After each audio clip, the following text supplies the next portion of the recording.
Head Global Partnership and Projects, IMO London, will be also joining us online. I welcome our dignitaries once again for gracing this occasion with your presence.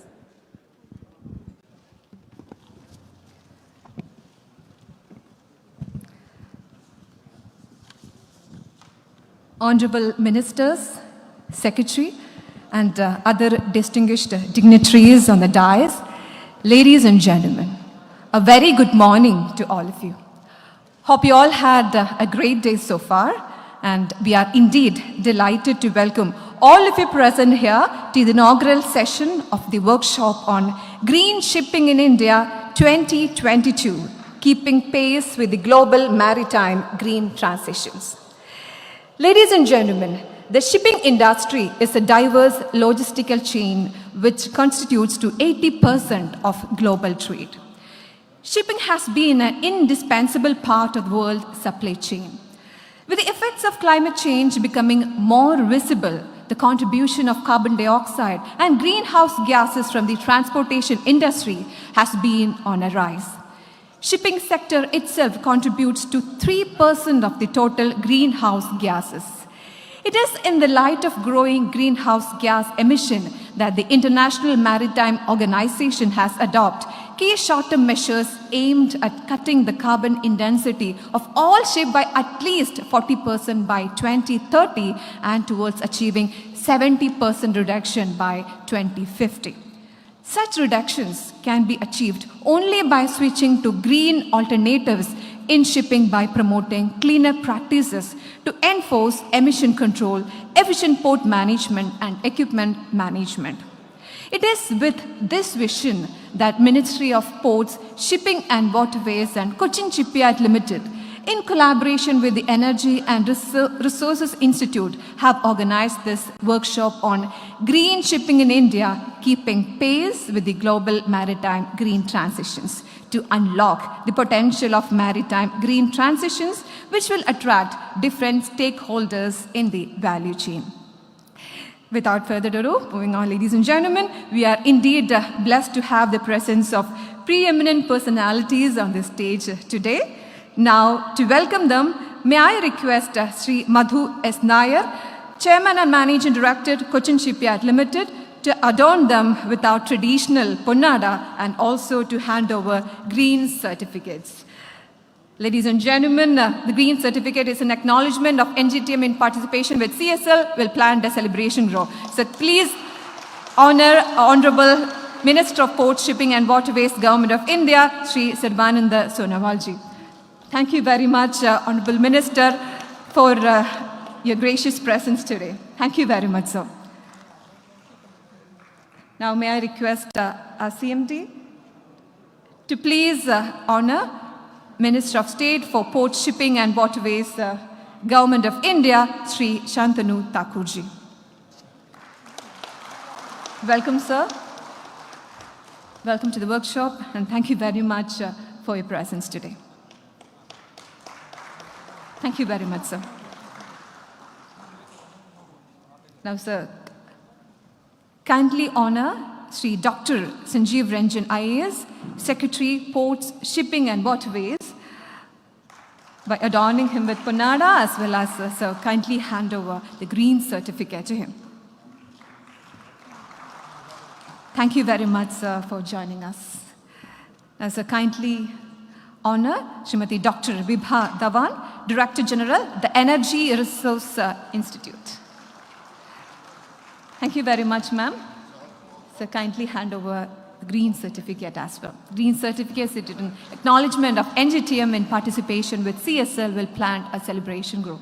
So kindly honor Sri Christian Valdez Carter, who is the Country Director, Innovation Norway, India, and Commercial Counselor, Royal Norwegian Embassy. Thank you very much, Mr. Carter, for joining us. Thank you. Thank you very much, Sri Madhu S. Nair, Honorable CMD CSL. Moving on, ladies and gentlemen, now may I invite your kind attention to a short video on green shipping, which is highlighting the global maritime green transitions and initiatives in India. Please put your eyes on the screen. Thank you.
आज इस तिरंगे की साक्षी में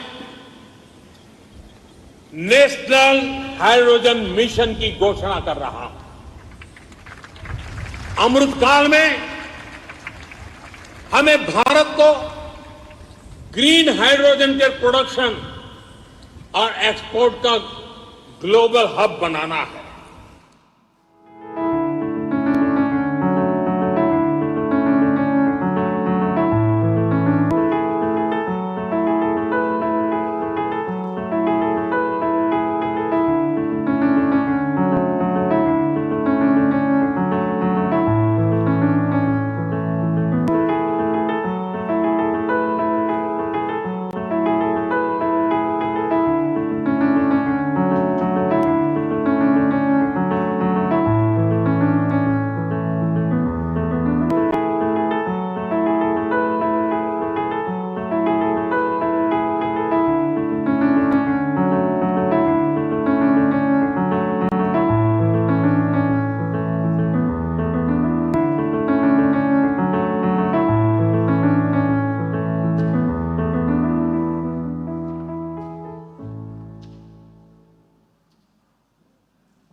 That was indeed an enlightening video on some of the green shipping initiatives in India as well as across the world.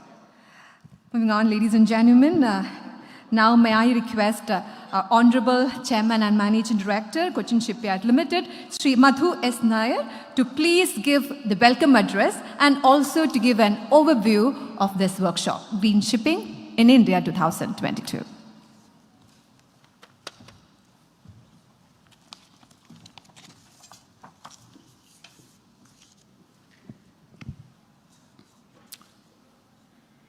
Respected Sri Sarbananda Sonowal, Honorable Union Minister of Ports, Shipping and Waterways, Sri Shantanu Thakur, Honorable Union Minister of State for Ports, Shipping and Waterways, Dr. Sanjeev Ranjan, IAS, Secretary, Ports, Shipping and Waterways, Sri Amitabh Kant, CEO, Niti Aayog, Dr. Bibha Dhawan, Director General, TERI, Sri Christian Valdez Carter, Country Director, Innovation Norway and Commercial Councillor, Royal Norwegian Embassy. Sri Jose Mathiakel, Head, Global Partnerships and Projects, IMO, London. Distinguished guests in the audience here and those who are joining us online, Namaste and a very warm welcome to one and all. I thank each of one of you for your time and effort to be present here. The global maritime sector is going through a rapid transformation. This transformation is very different from the changes we have seen in the past few decades, which was mainly based on the safety of life at sea and marine pollution. Both these large themes essentially stemmed from reasons connected to the marine world or the maritime world. This time around, there is a subtle and a large difference.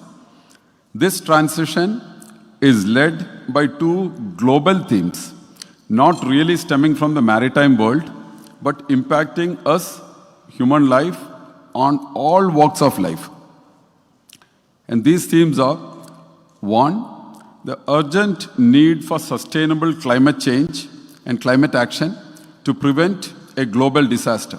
We just heard what David Attenborough was saying, all of 93 years, and he tells, I have seen this transformation during my lifetime, and we can still prevent the globe from a disaster. The next large theme unfurling in front of us as we live our daily lives is the rapid digital transformation, impacting all our systems like never before. And then, when these two large themes are unfurling, there's an interplay between these two large themes. On the sustainability front, the narrative is driven by the global yearning for such initiatives and stemming from the 17-point United Nations Development Goals and the global unified actions at the various COPs. The maritime world has no other way but to transform rapidly into a low carbon, low emission, green maritime world.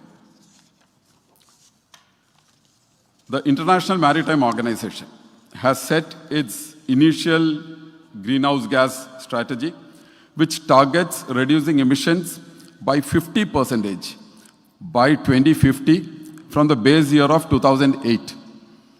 Leading maritime nations have taken upon themselves this task, and some countries like Norway has gone way ahead and are committed to attain the IMO targets set for 2050 as early as 2030. The maritime industry being global in nature, and we need to very clearly understand this. One country's ships could be polluting or damaging or inflicting damage in some other parts of the world. So all these requirements calls for sustainable action on a globally collaborative mode. These leading maritime nations have set their national green maritime strategies and are collaborating together with the International Maritime Organization in driving sustainability goals. The entire landscape is turning out to be extremely exciting. These narratives are not just spread over any certain theme. These are spread over technologies, policies have to be national and international, legal frameworks, and initial green funding strategies by the government, which all calls for significant collaboration, learnings across nations, and significant cooperation. Needless to say, we from the industry, we understand that such large-scale transition will also open up significant green maritime businesses. India, as a leading maritime nation, and in line with our national aspirations, need to be part of these global narratives, and we must lead from the front.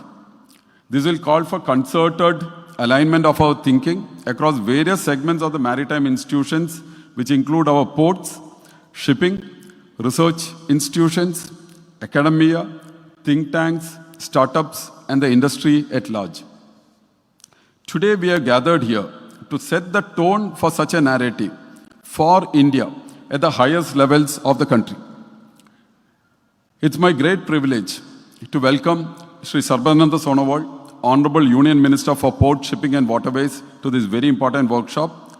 This maritime sector, sir, needs your understanding, support, and guidance.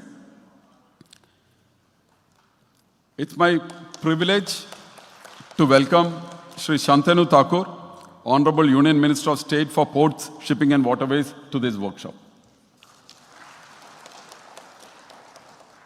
Dr. Sanjeev Ranjan, Secretary,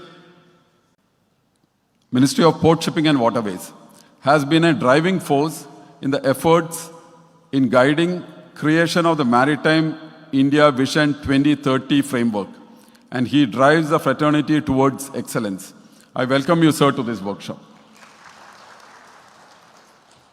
True to its name, the National Institute for Transforming India, Niti Aayog, has been formulating the frameworks and policies, as also setting the narrative for India to move ahead in all spheres. Its CEO, Sri Amitabh Kant, has been one of the key pillars of this transformation story, and he is a keen votary of this entire green transition across all spaces. We are extremely privileged to have Sri Amitabh Kant, CEO Niti Aayog, joining us online for the keynote address. I welcome you, sir, to this workshop. The Energy Research Institute, TERI, has been one of the leading institutions of our country, setting the discourse and driving the narrative for India's energy and sustainability landscape. We are extremely thankful to TERI for partnering with the Ministry of Port, Shipping and Waterways and Cochin Shipyard Limited to set up this workshop here in Cochin today.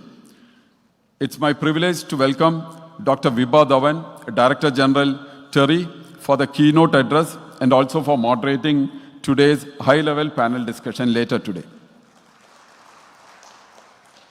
Norway has by far been leading the discussions and actions in the green maritime transition globally, with multiple demonstrated projects in shipping, ports, and other maritime solutions. We are extremely happy to have Mr. Christian Valdez Carter, Head of Innovation Norway in India, to be with us today to give us a perspective of these Norwegian policies and discuss potential cooperation framework. I welcome you to this workshop.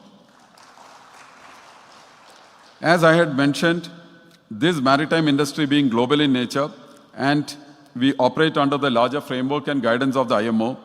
IMO, as you are all aware, sets the regulations, is the driving force for collaborations and potential partnerships across countries in the green maritime space. It's our proud privilege to welcome Sri Jose Matiekel, Head Global Partnerships and Projects, International Maritime Organization, who is joining us live online from London. We have very distinguished panelists today, which includes Sri Sanjay Bandyopadhyay, IAS, Chairman, Inland Waterways Authority of India, Sri K.R. Jyotilal, IAS, Principal Secretary, Government of Kerala, Sri Rajiv Jalota, IAS, Chairman, Mumbai Port Authority and Chairman, Indian Ports Association, Sri Anil Devli, CEO of the Indian National Shipowners Association, and Sri Vijay Arora, Managing Director, Indian Register of Shipping. I welcome you all to this workshop. We have very distinguished invitees for the day, including Sri Vijayan Pillai, Director, NPOL, Head of National Institutes, experts from the shipping sector, representatives from various classification societies, senior officials from the Kochi Port Authority and other ports in India who are joining us live on this online on this workshop, senior officials from the industries, both private and public. Significant representation have come in also from the academia, and they are participating here both physically and on the online mode. I welcome you all.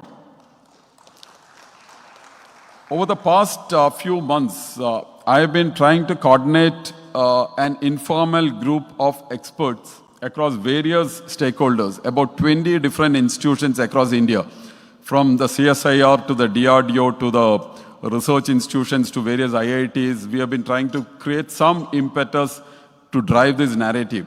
And after many rounds of interactions, we are now seeing good alignment amongst this group. It's my privilege to welcome members from all these organizations to this workshop. My team, led by the newly formed Strategic and Advanced Solutions, CSAS, has been working very hard to make this workshop a success. I welcome entire Team CSL to this workshop. This workshop is being joined virtually by a lot of interested stakeholders, and I welcome all of you to this workshop. I welcome members of the media and request the media to turn your attention towards the sustainability discourse that's happening. This is a very important narrative which is developing in the country. I wish this workshop being organized at such high levels of participation will pave the way to create an unified national green maritime policy, the way I mentioned those words for the national policy, as also drive the need to create interdisciplinary centers of excellence aligned with some of our national institutes of eminence, all working in the areas of green maritime in India. Thank you. Jai Hind.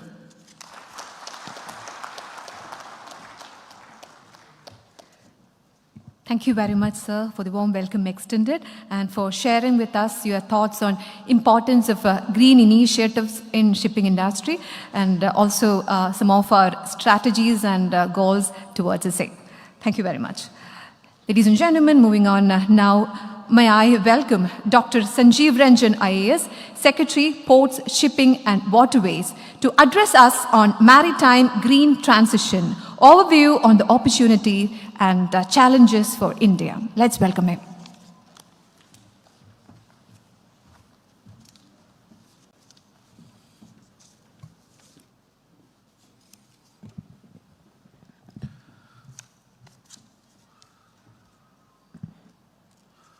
Honorable Minister Sri Sarvananda Sonowal ji, Honorable Minister Sri Santanu Thakur ji, respected Dr. Bibha Dhawan, DG Terry, Mr. Christian Carter, Mr. Jose Matiekel, Global Partnership IMO, Sri Madhu Nair, CMD CSL, distinguished panelists, and all the dignitaries who are participating in this workshop. I would like to welcome you and thank you for participating in this workshop that will help India become a leader in this emerging area of green shipping as the world moves towards a carbon-free economy. In India, we are committed to adopting green technology in the maritime shipping operations. Last year, the Maritime India Vision 2030 that was adopted forms the basis of many of these programs. We have set an ambitious target for our ports to move towards green, low-emission regimes. This includes targets for equipment converting to electric systems and equipping our ports with green energy-based shore power charging systems.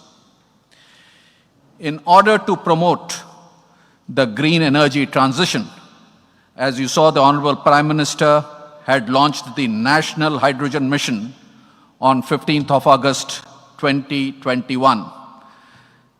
And as part of our Azadi Ka Amrit Mahotsav, today to further that cause of transition to green energy, we are having this workshop organized by CSL. The National Hydrogen Mission in the maritime space aims to convert on pilot basis some vessels to run on green hydrogen, green ammonia, and also create arrangements for storage and dispensing of green ammonia at our ports. The National Hydrogen Mission has an ambitious outlay and targets producing at least 4 to 5 million metric tons of green hydrogen by 2030. With that kind of a supply of green hydrogen, green ammonia lined up, we have to further downstream build the ecosystem to be able to use it in the maritime space. Therefore, it aims to build and retrofit Indian ships powered by green hydrogen, green ammonia, or derivative fuels by 2027, and follow it up annually by at least 2 vessels every year to be able to run on green fuel. We are working with the International Maritime Organization under the pilot project on green voyage that have identified 4 projects, that is the Assam Inland Ferries decarbonization, use of hybrid tugs in our ports which will run on greener fuels, fitment of waste energy recovery system on our coastal vessels, and conversion of smaller ferries in Mumbai port on solar power. These are projects which will help us build up the ecosystem and transition to a green maritime environment. Our Kochi Shipyard Limited is presently constructing a fleet of 23 battery electric, diesel electric passenger ferries, which was mentioned, with 100 passenger capacity, which will be deployed on the inland waterways in Kochi. And the Inland Waterways Authority of India has programs of multiplying this initiative at other cities where there is congestion on the road, and transition to the green battery-operated ferries would be a big reprieve for people, the daily commuters in these cities. Fully powered passenger ferry has been already operating in Cochin for more than 3 years now. And as I mentioned, more such ferries in the coming days would build up the environment for the green shipping transition that we are working for. Kochi Shipyard is also constructing a fully autonomous electric ro-ro cargo for Norwegian company ASCO. And the first 2 vessels are going to be delivered shortly. With all these things already happening, we are committed to the cause, we are moving ahead, and today India is a leader in solar power. We lead the International Solar Alliance, and the Honorable Prime Minister has called for the Green Grids Initiative, One Sun, One World, One Grid. To take this initiative forward, we have this workshop on green shipping, and CSL has partnered with leading institutions like TERI and the others so that we are able to undertake research on alternate fuels, greener technologies that can be commercialized and put to good use. The ministry has also approved a project for development of indigenous hydrogen fuel cell vessel of 100 passengers to ensure that India becomes a forerunner in the green maritime and shipping initiatives. This transition that is unfurling rapidly has various elements: technological, legal, policy issues, the manner in which it is to be financed, and all these call for closer partnerships, collaboration between all these institutions. In the panel today, we have distinguished leaders from ports, shipping, shipbuilding, regulators, policymakers, and all of us working together. We should be able to set the agenda for green shipping in the country and also an action plan for setting up a center of excellence for green, maritime, and green shipping. I would like to thank MD CSL,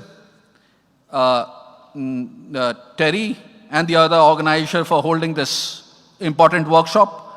I'm indeed grateful to our honorable ministers, Sri Sarvanan Sonowalji, for inspiring us and guiding us to carry forward these initiatives. Today in the morning, we took a Ro-Ro ferry, a more greener kind of a transportation medium, to come to this workshop. And it is his encouragement which is helping us lead this initiative forward with full vigor.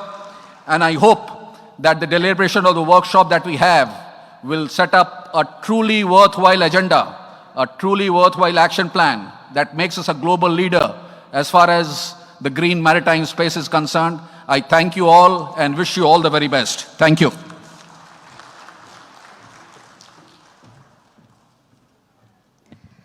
Thank you very much, Dr. Sanjeev Ranjan IAS, for your inspiring address, especially highlighting the importance of hybrid system, green hydrogen, solar power, and the relevance of developing its ecosystem in fulfilling transition to green economy. Thank you very much, sir. Ladies and gentlemen, our next speaker, Sri Jose Mathiekal, he has already joined us online.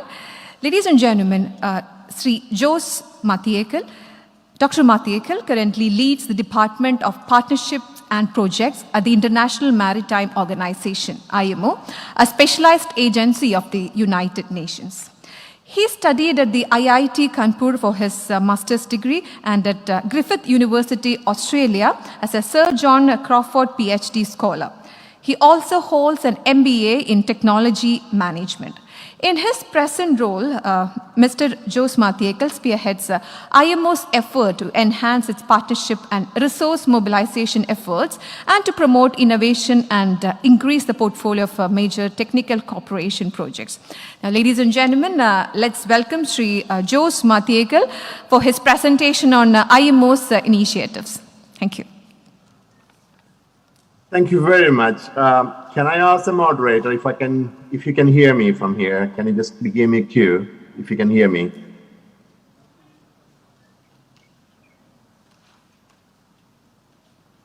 I am assuming that you can hear me.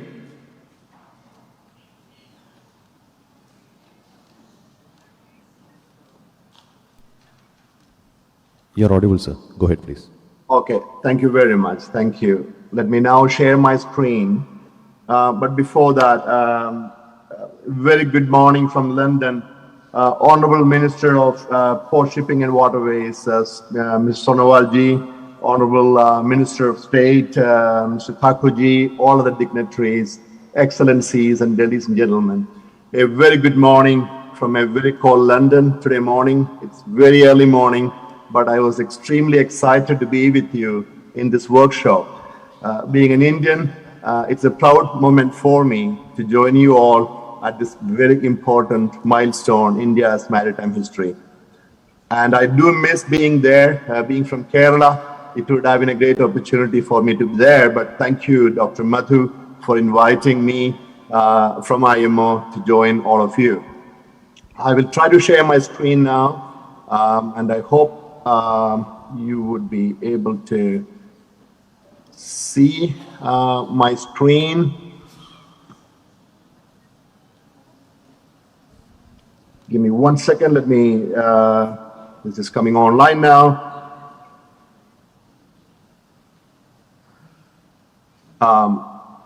Okay, Mr. Rajesh, can you see my screen? So you can just swap displays on top. Okay, I'm hoping that you can see my screen. So let me begin by just showing a few photographs and begin by paying my and our tribute to the seafarers out there who are actually, despite all the odds, all the pandemic, moving the world trade. A big tribute to them. Without them, we won't be able to make the shipping green. Some of you have been to IMO, so if you ever get a chance to be in London, please pay us a visit. Today, I will very briefly touch upon IMO and its roles. What are the key regulations that are being formulated in IMO, and the opportunities to provide the green shipping solutions. And also some of our initiatives like the green shipping and some of the projects that we are very proud to partner with India in the green shipping and some perspectives of green shipping. As many of you know, IMO is the UN agency, the specialized agency that regulates international shipping for a safe, secure, efficient, and reliable shipping on the clean oceans. And it's very nice that to see this workshop being organized this year, especially when the IMO community had adopted the World Maritime Day theme for this year is new technologies for greener shipping. So this initiative is very, very timely and aligned to this IMO theme. Now let's talk about the regulations that we just heard, and a lot were developed in the recent decade. Everything about shipping. One could actually see it is that as a challenge for the shipping industry because there are so many regulations to meet, or one could see it as an opportunity. So there is a huge investment needs, investment opportunity, and there is a huge market for alternative fuels. Of course, there is a money to go in, but there is also a huge ecosystem and economic benefits that we can derive from. So when you look at these regulations, in a way, it is also giving us a good opportunity to protect our planet, at the same time to create economic benefits. With respect to the green shipping, IMO not only deals with the decarbonization, but also all other forms of pollution from shipping and regulated by the MARPOL Convention. The oil spills, the chemicals, the plastics, the waste, of course, the emission from shipping and the carbon is also part of these regulations. And oil spill and its prevention response is also significant, concern and aspect that deal with. The dumping of the waste into the sea, again, is regulated by our London Convention and the Protocol, because this is also an important aspect for IMO. And related to that, you would probably have noticed that the carbon storage in the seabed is actually being talked about as another game changer when it comes to carbon. And again, this is also regulated in one of the conventions, the London Protocol, so there is an opportunity there as well. Other regulation that we have developed is the anti-fouling systems, which actually now requires new types of anti-fouling systems or paints, and many are developing the solutions right now. Ballast water management posed a huge challenge for the shipping sector, but that now has emerged as a $50 billion technology market for the technology developers. And this is again, India has ratified it, so this is a convention important for IMO. The latest work of IMO is more on the hull fouling, the biofouling. As you can see, this can contribute to a significant amount of emissions because it increases the fuel consumption for the ships. So there are guidance on this as well from IMO. And finally, the ship recycling, which India is one of the in safe and in ship recycling, again proving and giving an opportunity for the shipping sector to benefit from these regulations and efficient recycling ships. So one of the challenges that we keep facing is, okay, how do we now bring or move the whole world together that nobody is left behind in implementation of the regulations and taking these opportunities? So IMO is actually intervening in various aspects of technical cooperation, such as awareness raising all the way to the technology and infrastructure aspects of green shipping. We start some of these projects at the pilot level, and this is many years back. We actually, India led one of our ballast water management projects, which then led to so much of replication around the world and creation of a lot of technologies. Now it has very matured now. In fact, India can be very proud they took a lead in this. We are also bringing private sector into this partnership. We have this global industry alliances for low carbon shipping right now, and I would encourage some of the Indian private sector to join this IMO efforts that we are opening up this very soon for more players to come in. Right now we have around 17 very large companies around this table. We are also trying to build various centers of excellence around the world, such as what you're talking about in India, on green maritime technologies and for technology cooperation. Another aspect that we are working on is the regional cooperation agreement on marine pollution. And one of the examples is what we developed in the Indian subcontinent on contingency plan for oil spill, which recently helped when we had a big incident in Sri Lanka, and thanks to India for the timely help. I will skip this slide, that is more policy work. So in a way, the green shipping related initiatives of IMO, there are so many going on, and we have almost around $70 million worth of grant funding being spent around the world in assisting countries in taking the green way forward. And India is one of the lead countries in these initiatives, and we are very proud to partner with India. Of course, let's focus on the greenhouse gas emission, which is very the important topic nowadays. India is an active participant in this IMO negotiations, and we adopted this IMO initial strategy, which you heard of actually in 2018. And that strategy is being revised at the same time. We are also now trying to build the capacity around the world. And some of the examples, with the Republic of Korea, we are actually running a training project or program for many of the developing countries around the world. We are also implementing the Green Voyage project, and I'm very, very happy to see India is actually leading the project. If you compare to every other country in the project, India has gone way ahead in identifying technology solutions to bring under this project, including the projects in Assam we just heard about and other projects. Congratulations to India for actually showing and walking the talk. And thanks to the Director General Shipping for taking this lead in this particular project. In fact, no other country has done so much that India has done. Of course, this was launched in the presence of the Honorable Minister last year, and the project is progressing very well, and the Secretary General is also extremely happy.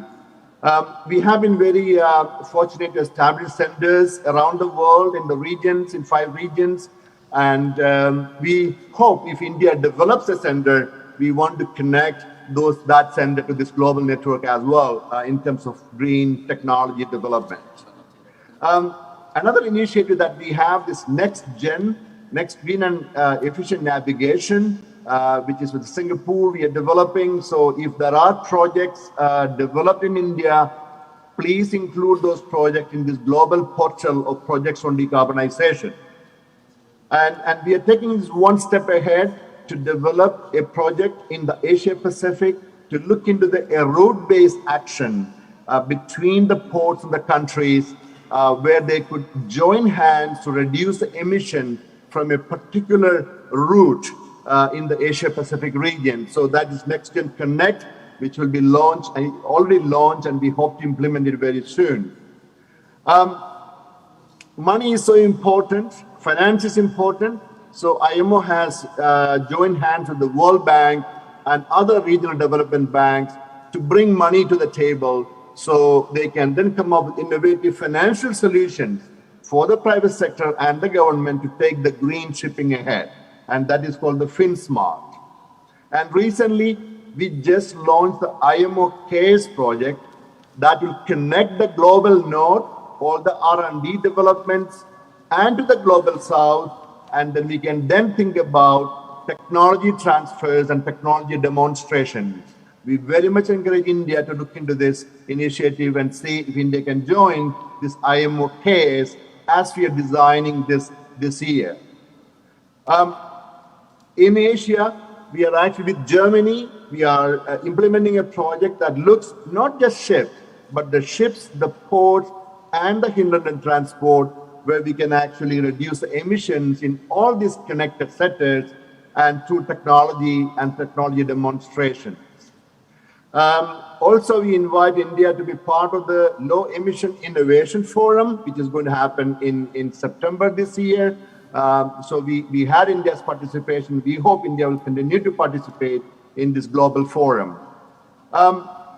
Apart from the greenhouse emissions work, India is also participating in our marine plastic project, which is extremely important. Again, there are business opportunities, and to take a lead in addressing one of the another important issue that we are facing, plastics in our lives. And I will skip this slide. There are many other projects going on in IMO. This is about the fouling project. We are going to have technology solution demonstrations all around the world in terms of the fouling removal, autonomous robots, port-based fouling solutions, etc., etc. And I will skip this slide. And finally, I come to this final slide. There's tremendous opportunities for India in the green shipping. Be it the green ports, be it battery charging stations, be it LNG bunkering that everybody is looking into. Of course, hydrogen, bunkering infrastructure, ship design for low carbon, short sea shipping and electric ferry, which is very proud to see happening in India, especially in Kerala, and the whole infrastructure for alternative fuel supply, where maritime could be one of the main users of the green energy and the green hydrogen. And thanks to the Prime Minister Modi's development in the green hydrogen area, the National Hydrogen Mission, etc., all giving a huge opportunity for India to play an important role in the green shipping, which actually, as shipping moves the world, you can see how important this role is going to be for India. So with the suggestion, India, I'm very, very happy to see this workshop is taking place, and perhaps a green shipping program in India, if it is launched, I am very happy to see how we can again partner with India in such initiatives. With that, allow me to stop here, and thank you very much, moderators, for giving this time, and thank you, Dr. Madhu, for inviting me. Thank you very much.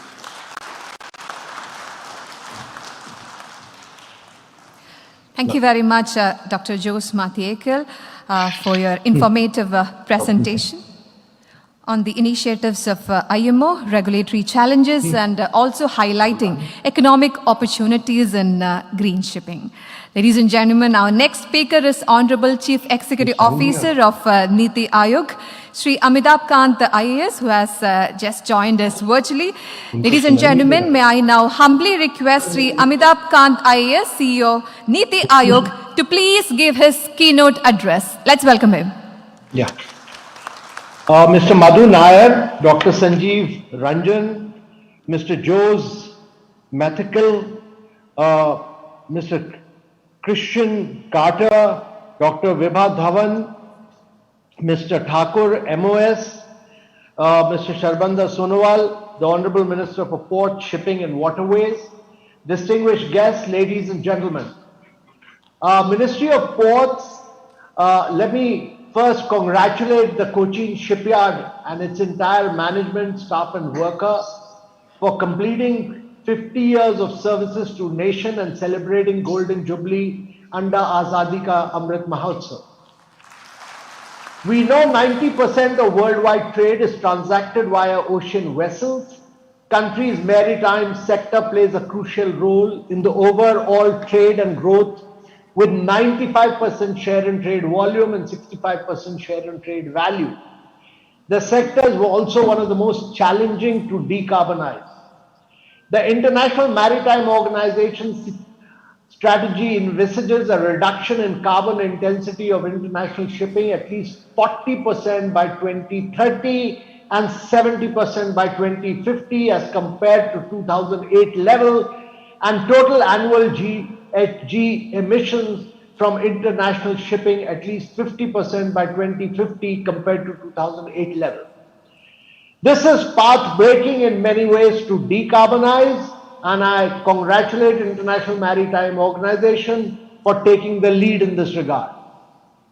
This is also the best time for Kochi Shipyard Limited to plan for its green energy transition pathways in line with the Panch Amrit targets as announced by the Honorable Prime Minister during COP26. Ministry of Port, Shipping and Waterways has also come forward and is now formulating a green port policy to provide framework and policy guidelines for incorporation of green initiative in the port sector. A number of initiatives have been taken in India to promote green ecosystem in maritime sector. The Maritime India Vision 2030 aims to increase share of renewable energy up to 60% across major ports. Multi-clean fuel adoption, availing of shore power supply to vessels via berths, LNG bunkering, energy efficiency, smart lighting, and gradual phasing out of diesel locomotives at ports. Meanwhile, the shipping sector comes under hard to abate sector. Therefore, under the proposed National Green Hydrogen Mission, a provision has been made for retrofitting of 2 ships to run on green hydrogen derived fuel by 2027. My view is that we need to be even more aggressive on this. The global demand for ammonia in 2020 was 185 MMTPA and is projected to grow up to 300 MMTPA by 2030. Beyond traditional use cases like fertilizer and industrial feedstock, ammonia is now being also looked for power generation, marine fuel, and most importantly, the most competitive energy carrier for the seaborne hydrogen trade. A global demand projection which shows the world would be requiring 1000 MMTPA of ammonia by 2050 for various use cases and deep decarbonization of the industrial sector. Unlike others, green commodities, the supply chain and logistics for ammonia is highly developed and includes wide network of ports, storage facilities, and established shipping routes.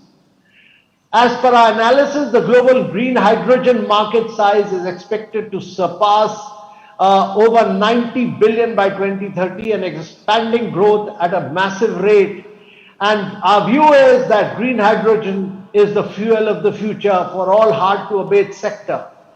India is climatically blessed. We have achieved record level of renewable energy at low prices, and we should use renewable energy to crack water, build our green hydrogen industry and become a world champion. And we can produce green hydrogen at low cost, bring down the cost from $3.5 per kg, which is right now, to $2 by 2025 and $1 per kilogram by 2030. That is Honorable Prime Minister's vision of making India totally fossil fuel free by 2047 when India becomes totally, reaches 100 years of its independence. And therefore, India's ambition is that green hydrogen will be a big player and India can be a global player in this field. Many of our companies have taken the lead in this regard.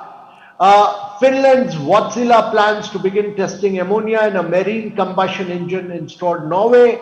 Germany's MAN Energy Solutions and Korean shipbuilder Samsung Heavy Industries are part of an initiative to develop the first ammonia-fueled oil tanker by 2024. Also by 2024, the Viking Energy is poised to become the first vessel propelled by ammonia fuel cells.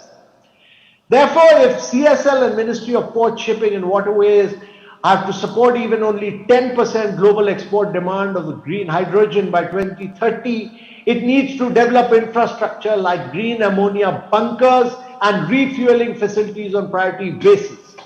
Significant R&D funding would also be required for emerging opportunities in the new and advanced technology areas like alternate fuel, electric hybrid, energy efficient applications can help in technology improvements and reduce costs. Public-private partnership to conduct high-quality research, develop pilot projects, test feasibility, and finally scale deployments will be critical. I truly appreciate Kochi Shipyard's latest initiative of setting up CSL Strategic Advanced Solution Division to boost this segment. Pilot projects spearheaded by CSL like hydrogen fuel cell ferry, electric water taxis, hybrid LNG electric inland cargo carrier, hybrid trucks will provide a huge fillip towards a greener maritime sector and help achieve our ambitious target set out in the Maritime India Vision 2030. I congratulate Kochi Shipyard for being one of the front runners in the field of maritime decarbonization and green shipping, and I congratulate the Ministry of Shipping and Port under the leadership of Minister Mr. Sonowal for taking this lead and driving green shipping in India and keeping moving fast forward with the global maritime green transition. Thank you very much, ladies and gentlemen.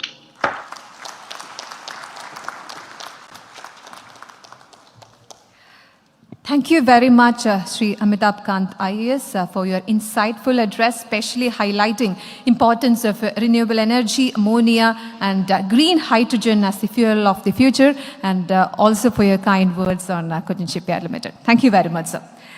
Ladies and gentlemen, our next distinguished speaker of today, Mr. Christian Valdis Carter is a commercial counselor at the Royal Norwegian Embassy in New Delhi and director of Innovation Norway in India. Prior to assuming his current position, he served as CEO of CCB Subsea. Mr. Carter has held various leadership roles and board positions in both privately held companies and public-private partnership, and comes with broad experience from the Norwegian energy and maritime sector.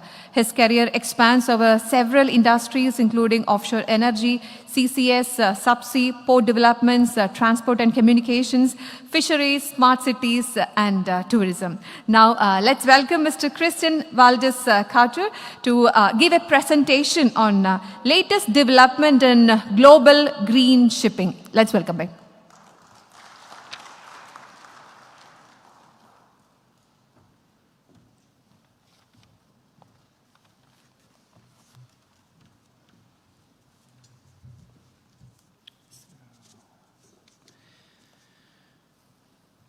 Honorable Minister, Port Shipping and Waterways, Sri Sarbananda Sonowal.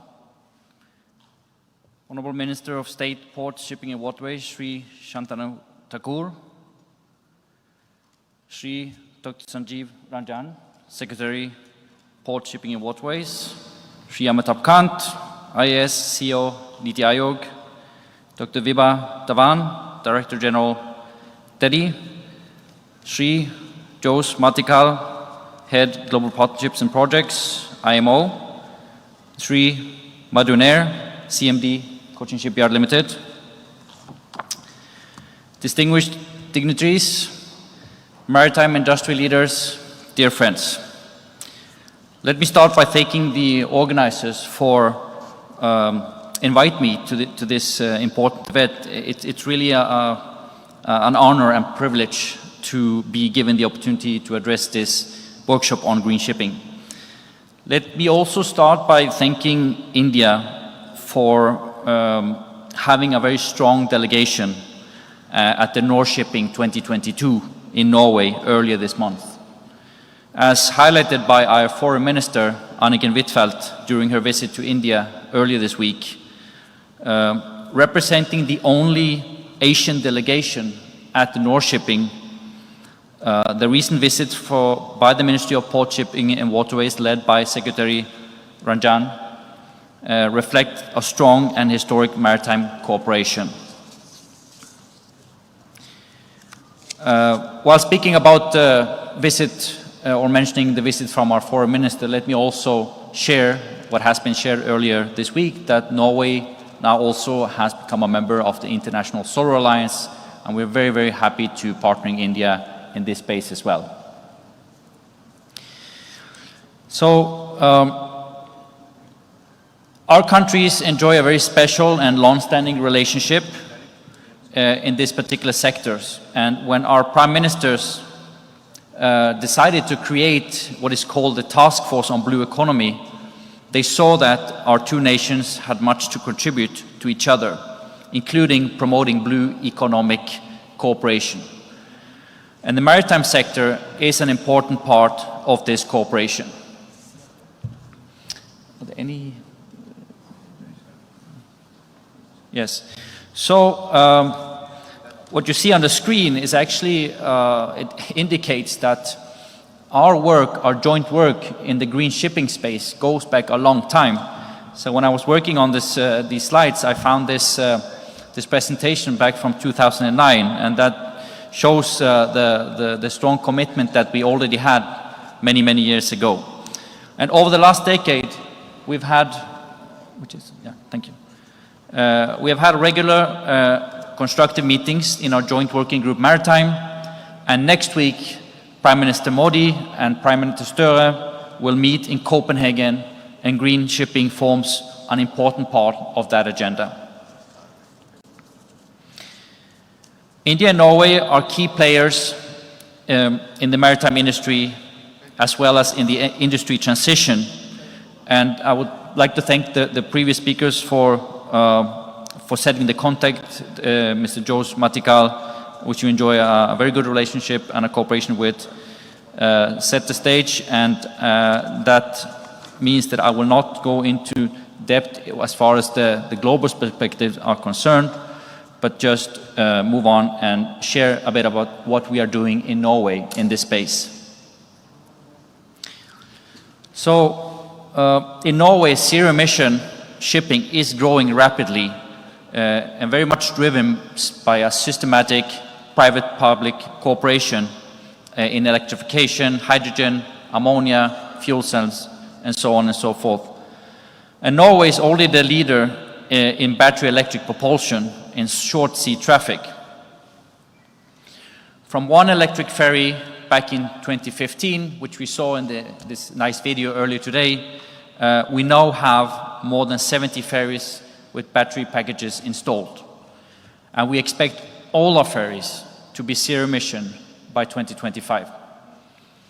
We also have some 170 shore power connection points. And yesterday, only we saw the launch ceremony for the Yara Birkeland, what was also showed in the video, the world's first autonomous and zero-emission container vessel. Later this year, our first hydrogen ferry will come into operation as well. There are now also several exciting pilot projects ongoing within hydrogen, such as the so-called HyShip project, which aim to develop a liquid hydrogen value chain as well as a bunkering platform. And we also have a very exciting project within ammonia, which was also mentioned by Mr. Amitabh Kant, the Ship FC project, where Equinor, Yara, and Alma Clean Power are cooperating in installing the world's first high-power 2-megawatt ammonia fuel cell on an offshore vessel. That will also allow the ship to sail on clean fuel for up to 3,000 hours annually.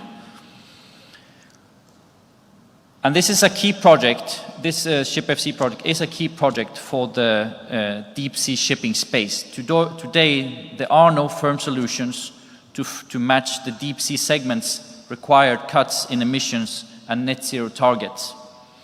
And what the project will provide is a power system based on high temperature fuel cell technology. The modularity of the system enables scaling depending on the energy requirements, and therefore fits both small and larger ships, and even large platforms for that sake. The combination of high efficiency and fuel flexibility makes the solution competitive to other technologies and sustainable in the sense that it provides technology that is possible to implement today and also is possible to have in the future. The Norwegian government recently has granted more than 100 million euros in support to different hydrogen projects, and I will just briefly take you through some of them. We have the Hyen project, where the Norwegian company Hyen is developing the world's first commercial-scale bunkering station for pressurized hydrogen for the maritime sector. And the solution is designed for both delivered and on-site production of hydrogen. Sorry. You also have the WIT Orca hydrogen-fueled bulk carrier that was recently also awarded the AIP, the Approval in Principle, for operations in the North Sea. This ship will be fully zero-emission in all operations, powered by hydrogen, stored on board in compressed form, and the hydrogen combustion engine will be optimized for increased efficiency. The vessel will also have a fuel cell system for energy production in low load conditions. A significant part of this energy required to operate the vessel will also be harvested directly from the wind through very large rotor sails. And the vessel will also have the ability to store excess energy in batteries.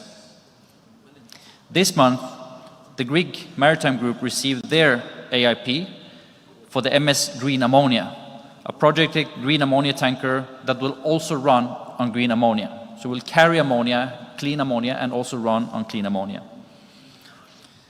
Finally, as you can see on the bottom right, the world's first carbon-free ammonia fuel bunker network is also arriving in Norway, actually in Scandinavia. Early this month, Yara pre-ordered 15 floating bunkering terminals from another Norwegian company, Asana Fuel Solutions. And these are just some of the projects and developments that we see in Norway, and they keep getting announced. Now, let me take also a minute to talk about hydrogen, and also congratulate India, the Indian government, with the launch of the National Hydrogen Mission, and subsequently introduction of the first phase of the green hydrogen policy. This has very much signaled to the rest of the world that India is a key player in this field. In Norway, we are also in the forefront, and currently more than 50, 60 different hydrogen projects are under development in 50 different locations across the whole country. And this is a huge effort involving more than 100 different companies, research institutes, academia, as well as local municipalities. And the different projects, they include the production of green, blue, and red hydrogen. It's a bit strange to talk about these color when we're talking about a colorless gas, but anyhow, the production of green hydrogen is just one part of this huge value chain. So by stimulating the demand side, like we're doing in the maritime sector, we develop a very robust and sustainable application and off-taker, and this contributions to development of also back and forth to a very clean hydrogen value chain. And the maritime industry's importance for Norway, as well as the scale that the industry represents, makes it one of our most important contributions to net zero, global net zero. And that is also why Norway has partnered with IMO on the Green Voyage 2050 project, with funds provided by the Norwegian Ministry of Climate and Environment.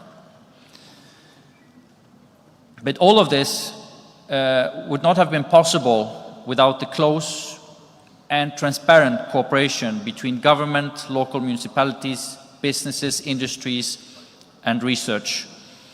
And important platforms and catalysts for this successful cooperation are the Norwegian clusters, or the centers of excellence. Like the Blue Maritime Cluster, we have the Maritime Cleantech Cluster, Ocean Highway, and we now also have the Ocean Autonomy Cluster in Trondheim in Norway. We are also very much capitalizing on our green shipping program, a public-private partnership that aims to scale the Norwegian strategies and action plans from the Norwegian government. And the program, which was initiated by DNV, has resulted in several projects involving different actors in the value chain. And so far, 20 different projects, large-scale pilots, have been put to sea, including projects on green ports, autonomous zero-emission vessels, and also battery electric propulsed vessels. Now, taking this into an Indo-Norwegian context, and to share how we are working together to keep pace with this transition, it is important to highlight the building of the 2 electric autonomous vessels here at Kochi shipyard. This is a very unique project which represents an important Indian contribution to the greening of the Norwegian maritime industry.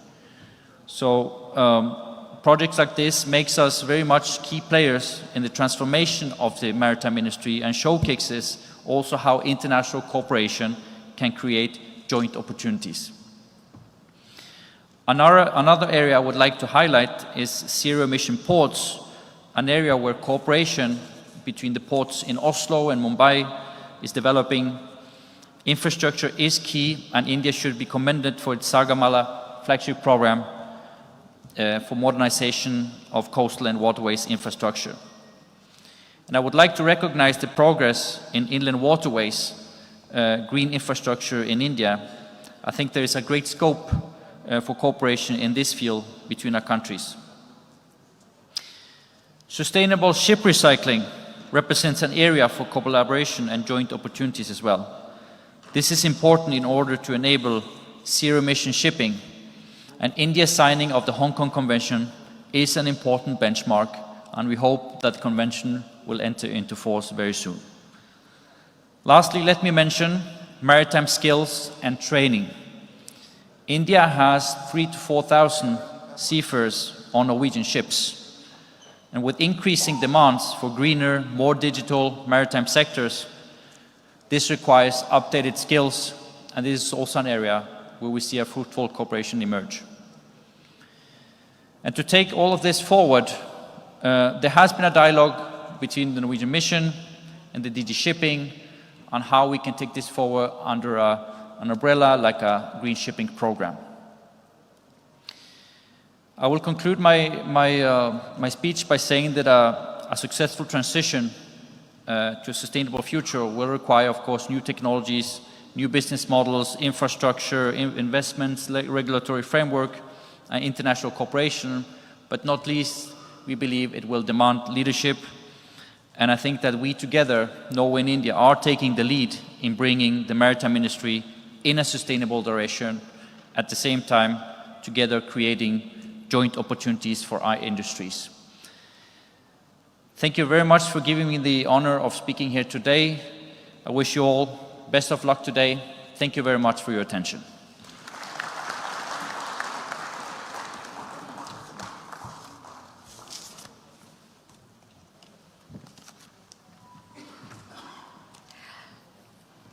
Thank you very much, Mr. Christian Valdez-Carter, for that insightful presentation highlighting green shipping projects in Norway, especially your initiatives on clean hydrogen projects, hyper-ammonia fuel cells, etc. Thank you very much, sir. Ladies and gentlemen, our next eminent speaker is Dr. Bibha Dhawan, Director General, the Energy and Resources Institute, Tere. Ladies and gentlemen, please welcome Dr. Bibha Dhawan for her keynote address.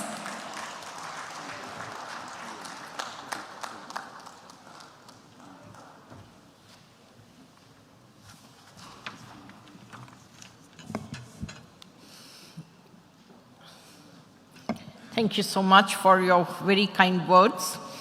Honorable Sonowal ji, Honorable Shri Shantanu Thakur, Amitabh Kanchi, Madhu Nayak, Dr. Rajiv Ranjan, Jose, Christian, and all the dear participants who are present here and online. It's my pleasure to be in God's own country, that is Kerala, and I like to thank Kochi shipyard having me here and their generous hospitality. It's a genuine pleasure for me to address this timely workshop on green shipping, or I may perhaps call it green shipping in a blue world. International maritime activities emit 2 to 3% of global GHG emissions, transporting close to 80% of global trade by volume.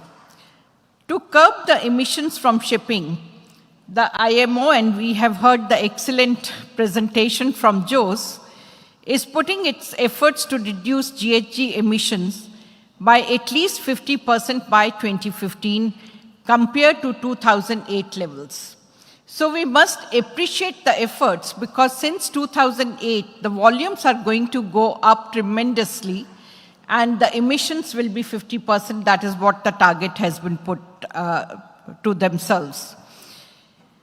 In these efforts, a contribution from India, a country with 7,500 plus kilometers, is of immense value. The maritime industry has an important part to play in combating climate change. In fact, climate change, which a decade ago we all felt it's a threat, but today I'll say the reality is much more than what was predicted. It's not just the report, IPCC report, it is what we are perhaps facing every single day. Those along the coasts, they are more threatened, but even inlands, like if we talk of Delhi, the heat wave, the city from where I come from, is something which perhaps we haven't imagined in the beginning of this year itself. It's 46.5 degrees in April, highest in last 70 years, and we don't know what is in the store in times to come. We all are talking about the Paris Agreement, and that was to reduce global warming to well below 2.2 degrees centigrade, and really speaking, aiming at 1.5 degrees. We also have seen, can we have the clean environment? The answer to that is yes. COVID-19, although I'll say we should never have a pandemic of that nature, it has taught us many things. One of the things is we only have one planet to live in. Whatever is happening in one part of the globe is going to impact everyone. And I'll say to our younger generations who had never seen clean skies and who have never seen clean water in the rivers, they know how their parents have spoiled the environment and they haven't taken care of to give them what they inherited. So what we are saying that if we continue business as usual, this target of keeping below 2 degrees, we will not meet, and perhaps our survival will become difficult if we cross 3 degrees centigrade. We normally say save the planet, but I'll say planet will stay very well without human beings. So therefore, all the efforts which we are trying to make is not for the planet, that is for ourselves. I'm very glad and I feel very good that maritime industry is acting in a proactive way. It is expected to change or working towards changing its fuel mix and use of new technology, ship designs, alternative fuels, operational adjustments. So in a way, it's a holistic view how to cut the carbon emissions and the total environmental footprint. In this direction, the development of green ports planned under Maritime India Vision 2030 is of extreme importance. In the case of renewable energy, we have witnessed I'll say a sort of decline, or rather, in a way, not moving at the pace we should be moving. Of course, our Prime Minister had set very ambitious targets, which in a way shows the commitment of the government and also give a sort of surety to those who are moving in the right direction, including the ports. Because what is voluntary today perhaps will become mandatory tomorrow. And Prime Minister's commitments are also on the basis of his faith in each one of us.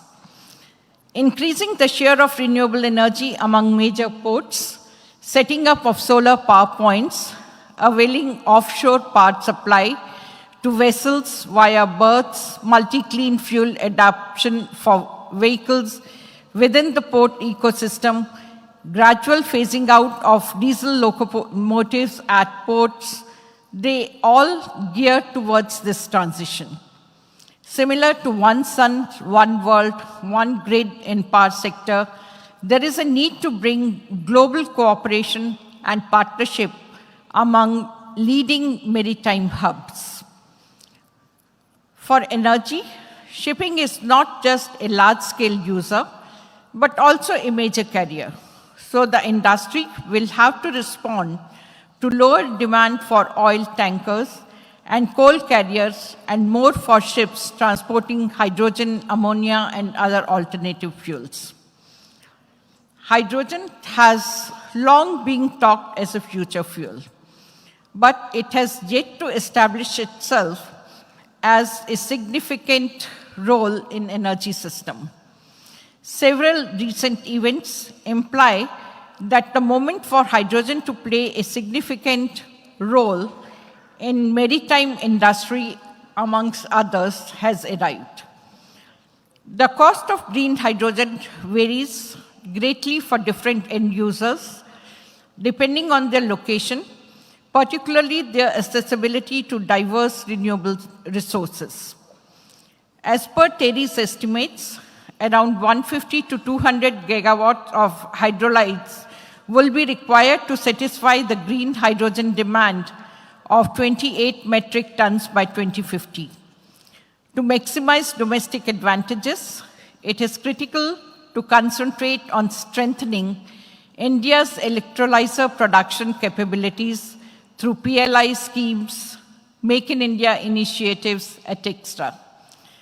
Furthermore, green hydrogen has a lot of potential to replace fossil fuel imports, which would improve energy security, lower input costs, and decarbonize the ecosystem as a whole. To me, when we talk of national security, the two other pillars also become food security and energy security if we really want to survive in the world today. The need for developing an actionable blueprint after in-depth consultation with industry and other cross-linkage factors recognizes the need to green every segment of the supply chain. We need to carry out the LCA, what happens, how this energy is produced, and once the life of that infrastructure is over, how do we dismantle it? Because ultimately, we are looking into a clean environment, clean globe for years to come.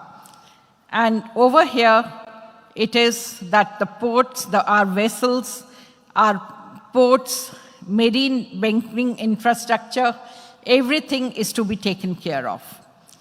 In this direction, a Green Sustainability Alliance encapsulating policymakers, industry players, research and academia institutions, international organizations, etc., they all have to sit together, identify clean technologies that could fuel the green transition. By following this approach, we all can work together to create an environment, to create this planet which is green, and I should say, that will also lead to perhaps peace everywhere. All the fights over fossil fuels will be over, and we all can live peacefully in a green environment, climate. Thank you so much. And I look forward to the deliberations, active deliberations from each one of you. Thank you.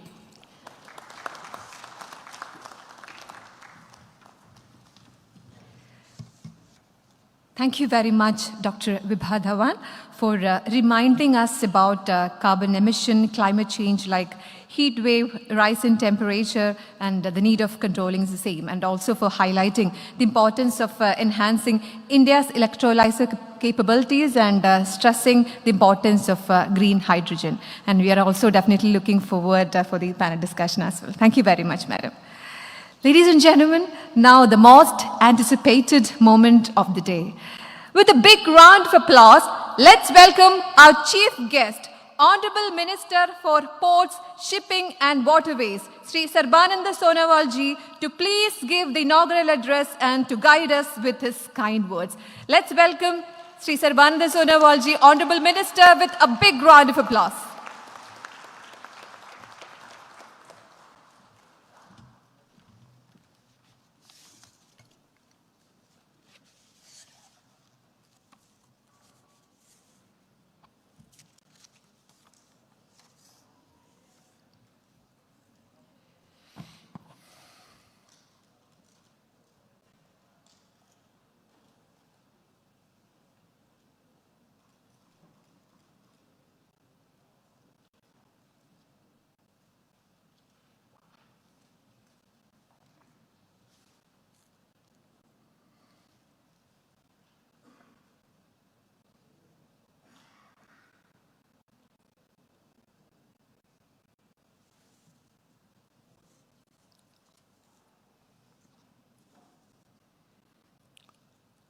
Namaskar.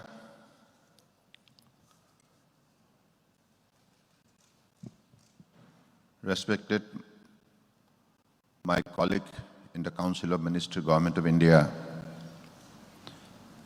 Minister of State for Ports, Shipping and Waterways, Sri Shantanu Thakurji, respected CEO Niti Aayog Amitabh Kanji, respected Secretary,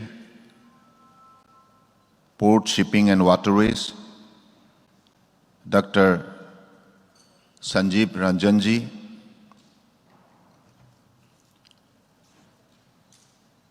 respected DG Terry, Dr. Bibha Dhawanji, respected CMD Kochi Shipyard Limited, Madhu S. Nayarji, respected Country Director Innovation, Norway, India, Commercial Councillor, Royal Norwegian Embassy,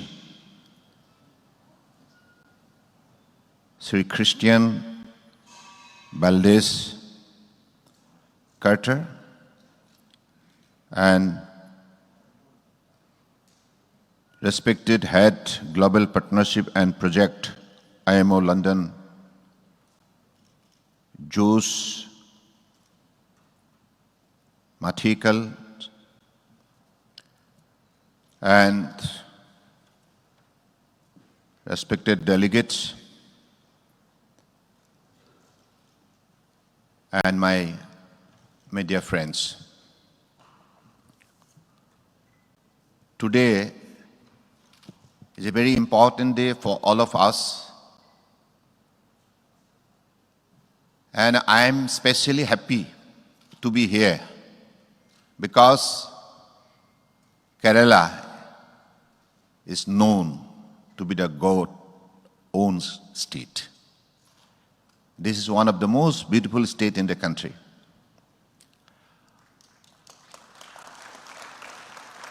First of all, I extend my heartfelt regard to the people of Kerala, and because of your sympathy and support, our organization, Kochi Shipyard Limited, is signing and performing well for the cause of the country.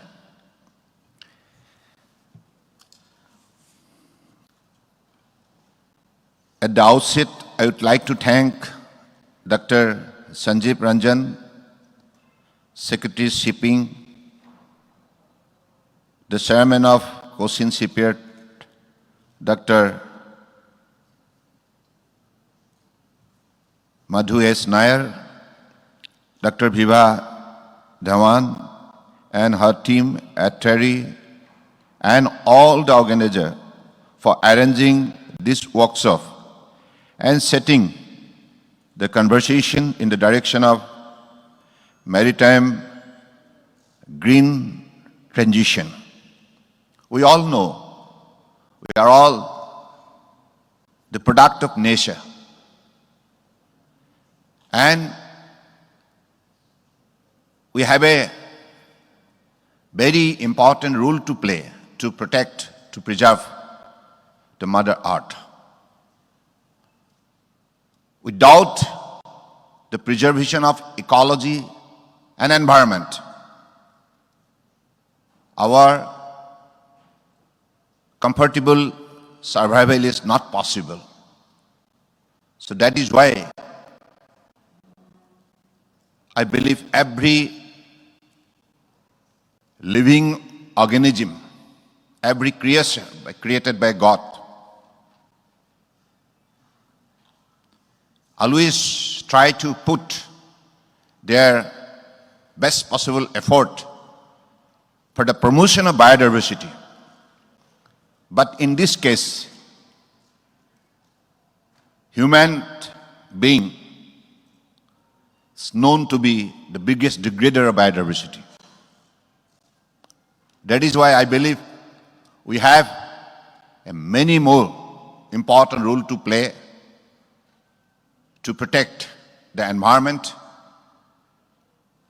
to protect the nature and our ecology and biodiversity.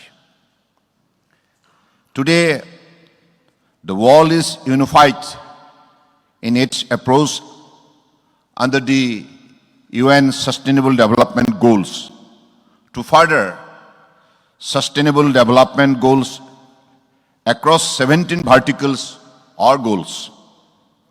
India, as a leading and responsible global citizen, is firmly committed towards this charter. Sustainable and clean energy is one of the key verticals. Actions are globally underway, which will change the way we look at energy. In India, we are already seeing significant move towards sustainable green energy or power solution.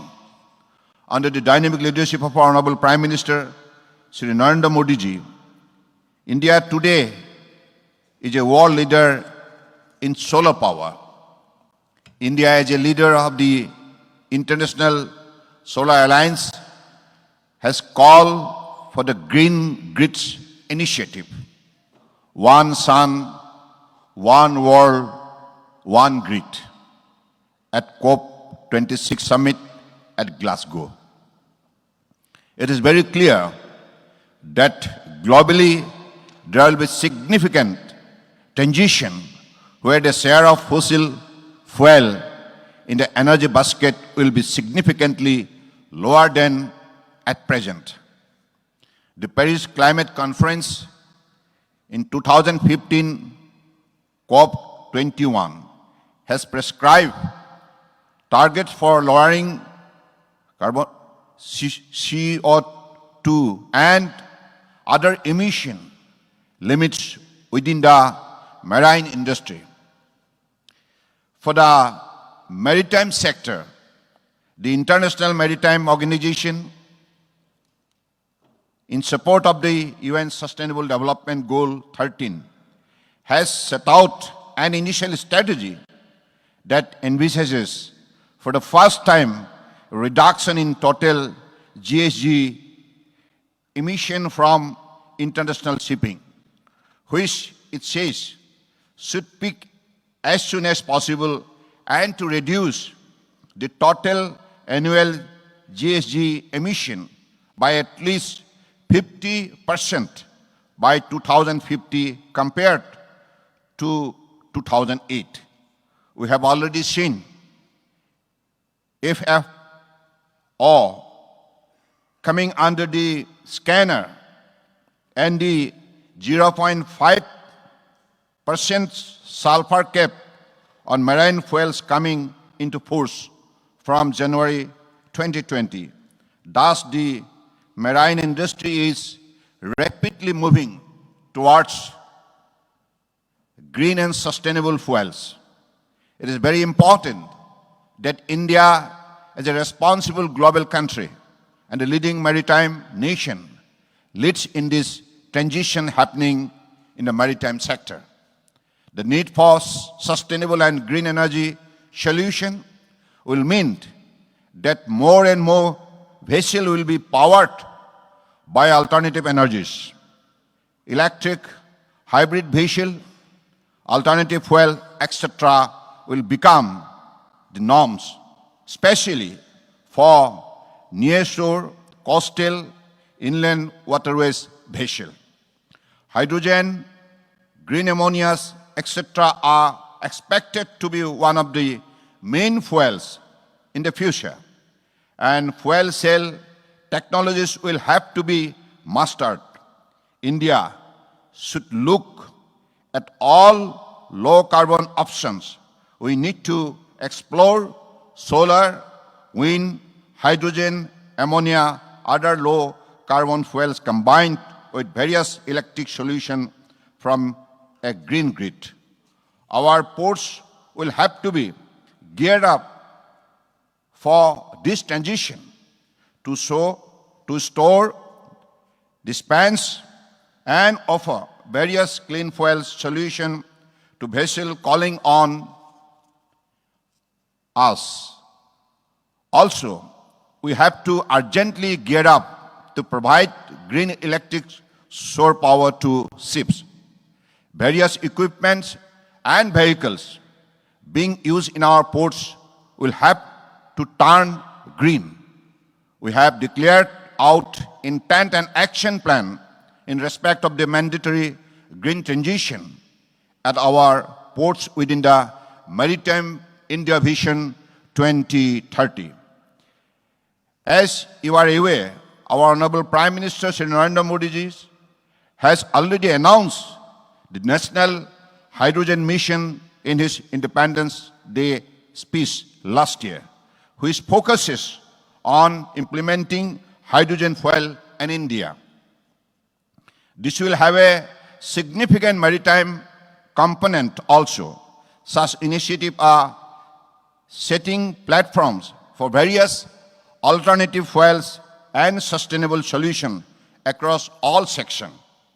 I am happy to note that Kochi Shipyard has already coordinated a working group consisting of eminent personalities and senior professionals from various institutions, government and private sector organizations, which are working on and undertaking research on alternative fuels and greener technologies, which can then be commercialized and put to use in the shipping sector. I am also very happy to inform you that our ministry has approved a proposal for part funding of the ambitious Kochi Shipyard program to build an indigenous hydrogen fuel cell vessel for 100 passengers. It is a significant initiative. We must congratulate Kochi Shipyard Limited. Such initiative will revolutionize not just India's shipping landscape, but also ensure that India is among the front runner in the global efforts towards a greener world and will soon evolve as the global destination for cost-effective solution, hence of innovative breakout technologies. In order to further promote the implementation of the innovative ideas, such workshop and interaction among all stakeholders are carried out, which help in sharing of information and knowledge and aligning ourselves towards a universal goal. I am happy that eminent think tank like TERI is becoming part of this discussion. IMO is joining us in this discussion, and that leading maritime nation like Norway is with us in this discussion. I am very hopeful of fruitful solution and idea arising out of this workshop. I believe this workshop will set the agenda towards development of Center of Excellence for Green Shipping and Green Maritime. Our ministry looks forward to a practical proposal formulated based on the outcome of the discussion held in this workshop. I hereby inaugurate the workshop on green shipping in India, keeping pace with global maritime green transition.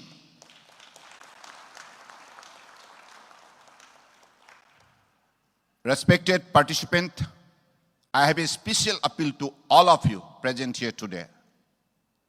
We have all come to know about the vision of our Honorable Prime Minister. Now it is our responsibility to follow it up effectively, so that in the near future, the next generation will discover that planet which will be very suitable, comfortable for their comfortable and happy living. So I believe this particular planet Earth, whatever at present facing the challenges, we, the present generation of global society, will have to effectively address with our best possible sincerity, dedication, determination, and effort. And I believe this honesty, if we all put into the right perspective, then the global society will have a comfortable stay, comfortable living, and also we can expect the global peace and happiness. That is why we have a role to play. I am again repeating it. We are the product of nature. We should not forget Mother Earth. Being son and daughter, we have a big role to play, to respect, to preserve, to protect Mother Earth. Because we are receiving, since our day one of our life, we are receiving the blessing, love and affection from Mother Earth. So that is why it is our turn now. What best possible, being a son and daughter, we could play to protect, to respect our Mother Earth. And this is demand of the hour, 21st century. So I believe everyone is committed to put his or her best possible, sincere, devoted, honest effort in this direction. With these few words, I conclude. Jai Hind!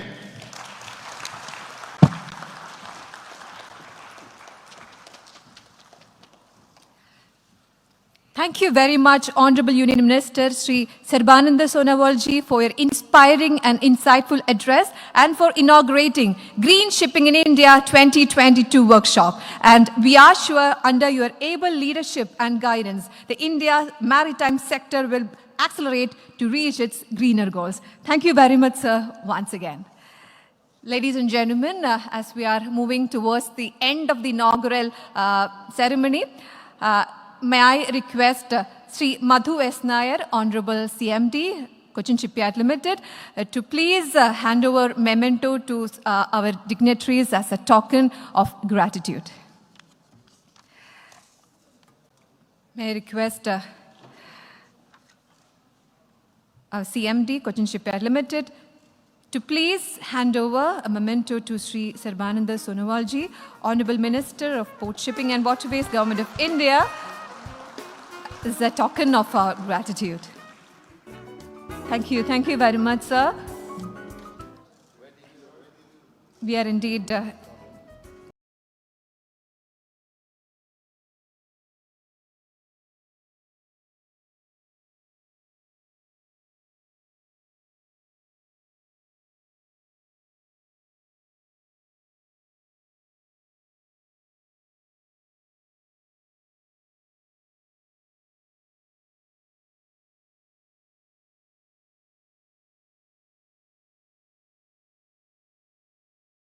now, so please hand over memento to.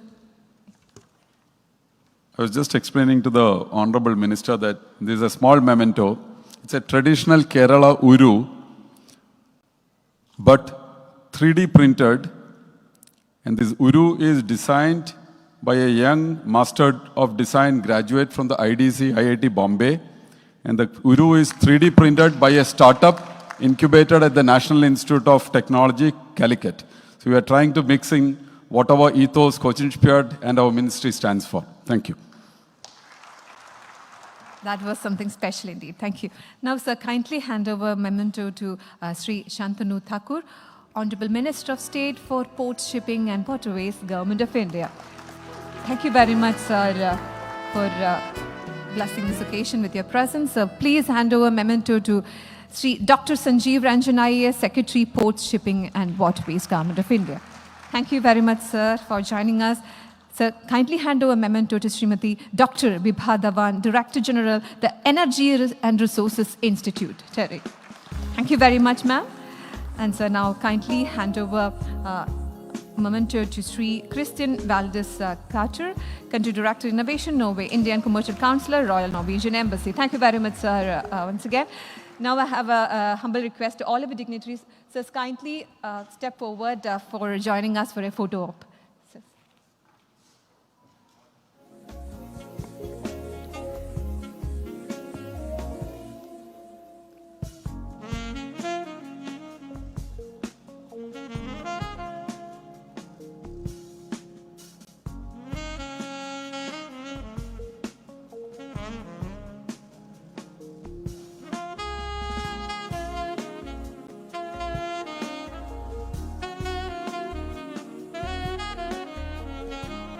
With that, ladies and gentlemen, we are wrapping up the inaugural session of the workshop.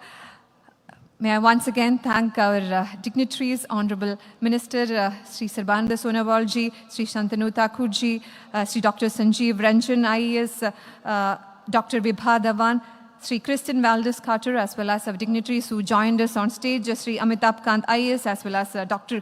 Jose Mathiegel. With that, ladies and gentlemen, we have just wrapped up the inaugural session of the workshop on Green Shipping in India 2022. I hope all of you will join with me in saying that the session was highly enlightening, where our distinguished guest shared